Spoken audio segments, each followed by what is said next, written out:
نحمده ونصلي على رسوله الكريم اما بعد رب اشرح لي صدري ويسر لي امري واحلل عقدة من لساني يفقهوا قولي رب زدني علما۔ مجالس سیرت النبی صلی اللہ علیہ وسلم کا 22ویں مجلس ہے۔ جب آپ صلی اللہ علیہ وسلم اپنے شام کے سفر سے واپس ہوئے، بحیرہ راہب سے آپ کی ملاقات ہوئی۔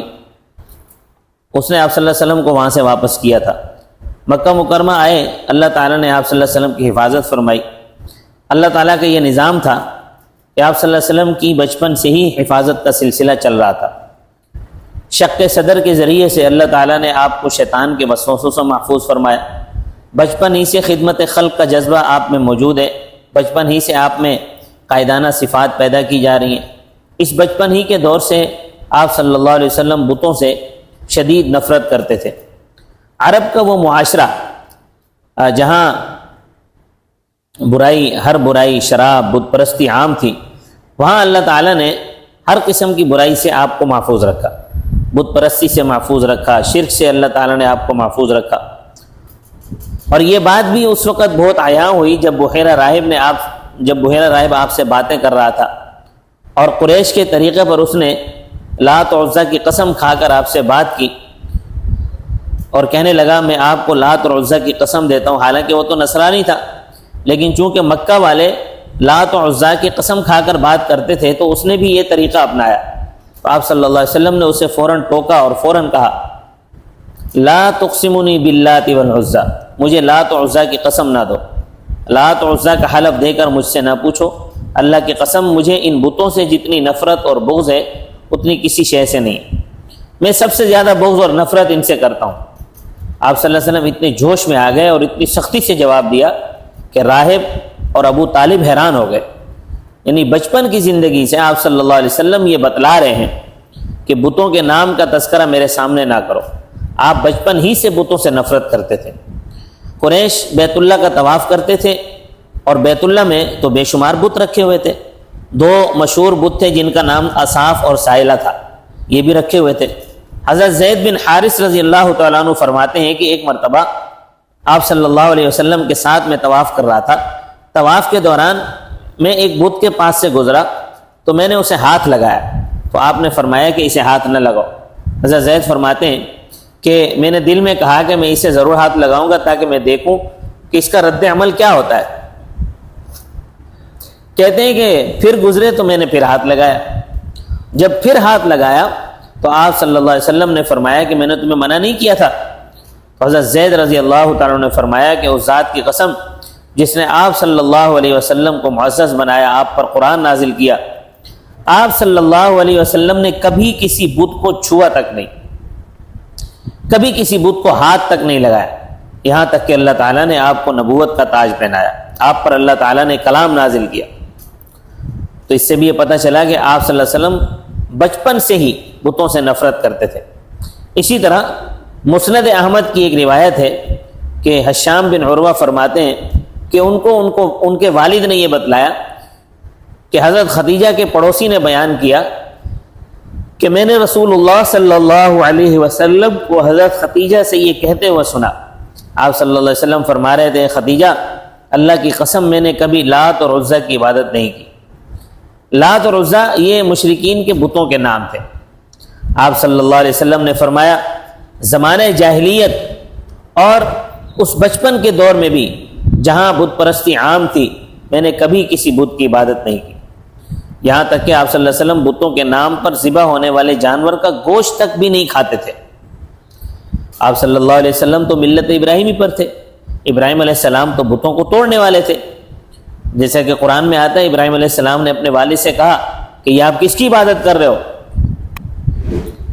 تو ان کے والد نے کہا کہ ہم نے تو اپنے آباء و اجداد کو اسی کی عبادت کرتے ہو پایا۔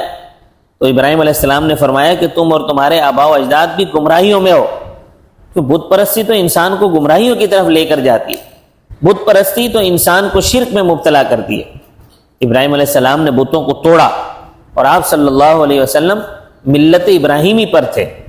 فتح مکہ کے دن اللہ تعالیٰ نے آپ صلی اللہ علیہ وسلم کو اختیار عطا کیا تو آپ صلی اللہ علیہ وسلم نے بھی مکہ آنے اور اختیار ملنے کے بعد سارے بتوں کو توڑا سنت ابراہیمی پر عمل کیا، کیونکہ بیت اللہ بتوں کا مرکز نہیں ہے بلکہ یہ تو ہدایت کا مرکز ہے، ہدی للعالمین ہے۔ تو یہاں پر بت پرستی کی ابتدا کرنے والا تو عمر بن لحی تھا، وہ قوم عمالقہ سے حبل نامی بت لایا، اس کے بعد یہاں پر بتوں کی پوجا کا سلسلہ شروع ہوا، ورنہ اس عرب کے علاقے میں بت پرستی نہیں تھی، صرف ملت ابراہیمی تھی۔ آپ صلی اللہ علیہ وسلم نے بچپن کی زندگی میں ہی بتوں سے نفرت کا اظہار کیا اور اپنی تعلیمات کے ذریعے امت کو یہ سبق دیا کہ اپنے آپ کو بت پرستی سے بچاؤ، اپنے آپ کو شرک سے بچاؤ۔ اگر ہم قرآنی تعلیمات کو دیکھیں، انبیاء کی تعلیمات کو دیکھیں، تو انبیاء کرام اپنی قوم کو یہی تعلیم دیتے رہے کہ اے میری قوم اللہ کی عبادت کرو، اللہ کے سوا کسی عبادت نہ کرو۔ ہر نبی کی یہی دعوت تھی، یہاں تک کہ عیسیٰ علیہ السلام کی دعوت بھی یہی تھی، ان اللہ ربی و ربکم فاعبدوا ھذا صراط مستقیم، کہ اللہ میرا بھی رب ہے، تمہارا بھی رب ہے، اس رب کی عبادت کرو۔ تو تمام انبیاء اکرام علیہ السلام کی یہی دعوت تھی۔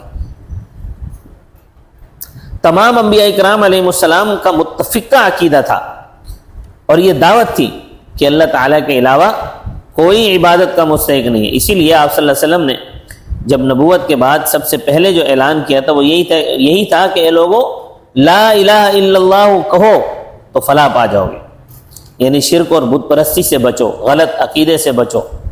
اگر شرک میں مبتلا ہو جاؤ گے تو تمہارے سارے اعمال ضائع ہو جائیں گے، کیونکہ عقیدہ ہی تو ہے۔ ارکان اسلام 5 ہیں، عقیدہ، نماز، روزہ، زکوٰۃ اور حج، لیکن سب سے پہلے عقیدہ ہے۔ عقیدہ میں نے کہا ہے لیکن ہوتا ہے نا کلمہ، نماز، روزہ، حج، زکوٰۃ، تو کلمے سے مراد عقیدہ ہے۔ عقیدہ درست ہوگا تو ساری عبادت قبول ہوگی، کیونکہ عقیدے کی مثال بنیاد کسی ہے۔ اگر آپ کو عمارت بنائے اور اس کی بنیاد درست نہ ہو تو عمارت ساری دھڑام سے نیچے گر جائے گی، لیکن اگر بنیاد مضبوط ہو تو ان بنیادوں پر بننے والی عمارت بھی شاندار ہوگی۔ تو اسی طرح اگر عقیدے کی بنیاد درست ہے تو نماز، روزہ، زکوٰۃ، حج، یہ ساری عبادات قابل قبول ہیں، اور اگر عقیدے میں ہی بگاڑ ہے تو پھر آگے سارے اعمال کی فکر کی ضرورت ہے۔ لہذا ہمیں ہمارے نبی کی تعلیمات، آپ کی بچپن کی زندگی، نبوت کے بعد والی زندگی سے بھی ہمیں یہ تعلیم ملتی ہے کہ اپنے آپ کو بت پرستی، شرک، غلط عقیدوں اور طریقوں، غلط لوگوں سے دور رکھیں، صرف اللہ تعالیٰ کی عبادت کرنے والے بنیں۔ نفع نقصان دینے والی ذات صرف اور صرف اللہ تعالیٰ کی ہے، چاہے مال ہو، اولاد ہو، صحت ہو، رزق ہو، یہ سب اللہ تعالیٰ کے دست قدرت میں ہے۔ اللہ تعالیٰ ہی مشکل کشا، حاجت روا ہے، وہی سارے مسئلوں کا حل کرنے والا ہے۔ اللہ تعالیٰ ہمیں ہمارے عقیدوں کی درستگی عطا فرمائے۔ اللہ پاک ہمیں ہر قسم کے شرک، بدعت، غلط عقائد اور رسومات اور غلط لوگوں سے محفوظ فرمائے۔ وما علینا الا البلاغ المبین۔